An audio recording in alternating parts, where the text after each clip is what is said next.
বন্ধুরা, বাইরের মানুষের কথা শুনে কোনো কাজ করতে হয় না। তেমনি আজগর মিয়া চেয়েছিল রাজীব ও সজীবের মধ্যে সম্পর্ক নষ্ট করতে। কারণ আজগর মিয়া রাজীবের উপর প্রতিশোধ নিতে চেয়েছিল।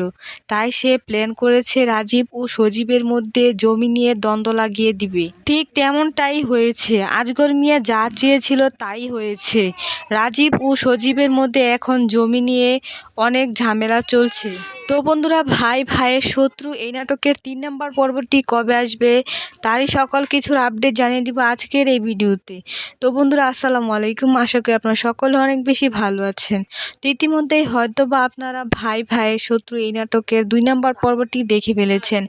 এখন 3 নম্বর পর্বটি দেখার জন্য অধীর আগ্রহে বসে আছেন। আজকের এই ভিডিওতে জানিয়ে দিব ভাই ভাইয়ের শত্রু এই নাটকের 3 নম্বর পর্বটি কবে আসতে চলেছে।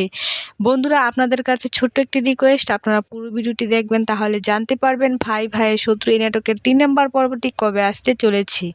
আর হ্যাঁ বন্ধুরা, যদি আমাদের চ্যানেলে নতুন সদস্য হয়ে থাকেন তাহলে অবশ্যই চ্যানেলটিকে সাবস্ক্রাইব করে দিবেন, কারণ আমরা প্রতিনিয়ত এই সকল ভিডিওর আপডেট দিয়ে থাকি। বন্ধুরা, আজগর মিয়া যেন তাদের দুই ভাইয়ের মধ্যে আরো শত্রুতা বাড়াতে পারে, সেজন্য আজগর মিয়া তার মেয়ে জামাই করেছে সজীবকে এখন তার বাড়িতে রেখে কুপরামর্শ দিচ্ছে রাজীবের নামে। আজগর মিয়া সজীবকে বলেছে সে যেন রাজীবের নামে মামলা করে, তাহলে সে সম্পত্তি পেয়ে যাবে।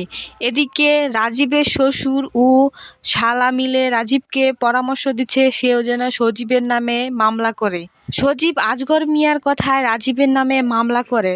সজীব মামলা করে কি পেল?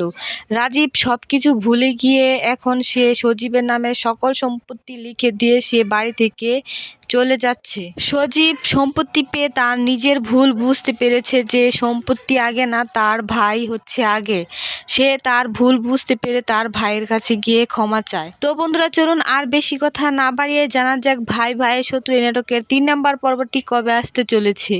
বন্ধুরা, আপনারা যদি ভাই ভাইয়ের শত্রু এই নাটকের 3 নম্বর পর্বটি দেখতে চান তাহলে বেশি বেশি করে কমেন্ট করুন, তাহলে অতি দ্রুত এই নাটকটি পেয়ে যাবেন। আশা করি সকলে বুঝতে পেরেছেন। সেই সাথে পরবর্তী ভিডিও দেখার আমন্ত্রণ জানিয়ে বিদায় নিচ্ছি। আল্লাহ হাফেজ।